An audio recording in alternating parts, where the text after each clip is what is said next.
today's edition of Pegasus Test. On today's edition, we're going over the gear I used at Desert Brutality 2021. Alright, the first piece of gear we'll talk about is the pistol that I used. And that is here the OZ9 by Zev Technologies. This thing is basically a love child between a Glock and a SIG P320, as it's completely Glock compatible, but it has an integrated chassis here just like the SIG P320 and removable of this pin right here, and then you can change your grip modules to however you want, just like the SIG P320. So basically, like I said, love child of the two designs.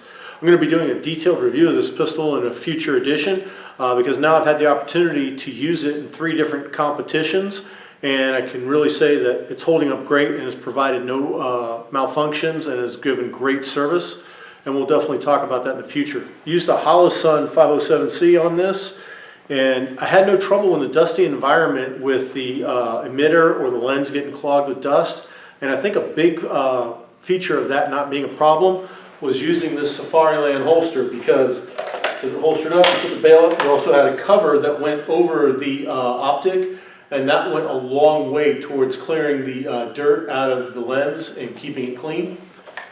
And the holster did good work because it's gritty as heck now and it needs a good thorough cleaning, as do all the guns. Also, you'll notice there's plenty of dust and grime and grit all over the pistol, especially in the grip area here, but if you pay close attention around the sight, it's nice and clean. So part of keeping the pistol up was a good holster. Another piece of gear that was integral to the pistol besides the holster was the belt, and I used the Blackhawk enhanced web belt for this. I've done a video on this piece of gear before, and I'll put a link to that at the end. But solid kit, it's a good basis for building your battle belt.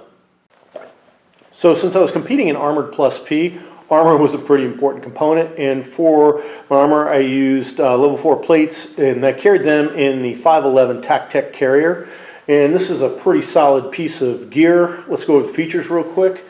You got a lot of modeling here on the front, and this section of the model, the upper half, is also Velcro compatible. As you can see, cover it with all kinds of neat patches. I used the UW Gear magazine pouches. I sent UW Gear some Finish M05 material, and they made it in that pattern for me. Pouches are great because you lift up, and it's called their silent tab system. You pull down and it Velcros in place, so you get the first mag out, no problem, and your second one stays secured. Over here, just a simple set of double mag pistol pouches. Don't even remember what brand those are. There was a requirement to have a first aid kit, and I used a Verostelica large pouch and a Shark Tac Medicine first aid kit inside of it. Moving on to the back. Use Source Hydration's 3-liter hydration kit, and out there in the Utah high desert, even though the morning started off at near freezing temperatures and ended where you're running around in a t-shirt because it gotten into the high 60s, low 70s, it was still a desert and you were going through water like crazy. So 3 liters, yeah, I went through 3 liters a day pretty easily. So this was a great hydration carrier and worked really well and integrated with this armor just fine. Also, a requirement of the Armored Plus P was to have a helmet of some type. A bump helmet was perfectly sufficient. And for this, I have a Team Wendy XTP Exfil, and this worked really good. It's nice, comfortable, lightweight. It's not like wearing a K-pop brain bucket like when I was in the service. It's got built-in NVG mount, which obviously for this competition you didn't need NVGs, but it was really good as a mount for my GoPro. And additionally, like I said, super comfortable, super lightweight, and did not cause any problems for me out there in the match. So this year's Desert Brutality was a 3-gun competition, with the 3 guns being pistol, rifle, and DMR. For the rifle, I used an M16A4 clone with an RCO from Trijicon. And the rifle performed well. The few places it didn't, very few. I talked about in the regular match videos on the stages where I had problems. So please feel free to look in the playlist that's at the end and check that out. But otherwise, the rifle performed. It did not malfunction, and very accurate. Can't complain. Last but not least was the DMR. And if you guys watched all 8 videos of the match, you can tell that this was the rifle that caused me a whole lot of frustration on stages 3 and 7. And specifically, it comes down to the buffer.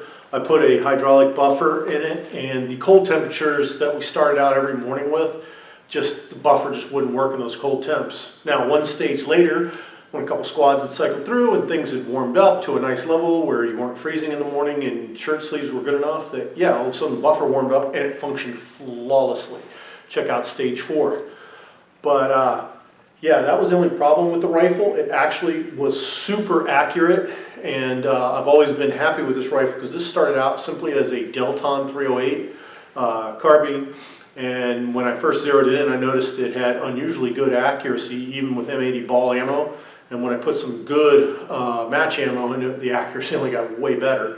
So I felt that filled the DMR role perfectly. You know, it's a nice compact rifle with a 16-inch barrel. Went for a fixed stock over a collapsing stock to help out. Trigger in it's very nice. It's actually the standard trigger that came with it, although I do plan to upgrade this to a KE Arms Recluse. I just haven't gotten around to it yet. And the optic is a primary arms Raptor 1-to-6 power. And for the ranges that we engaged out at Desert Brutality, this was enough optic to do it.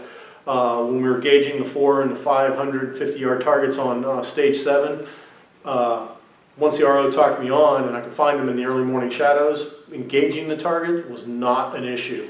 It performed very well, and should they do another DMR match, this will be the rifle I'll be using again once the buffer is corrected and I put a slightly better trigger in it. I hope you found this video about the gear I used at Desert Brutality 2021 interesting and informative. Please comment, like, and subscribe, and tune in for future match videos.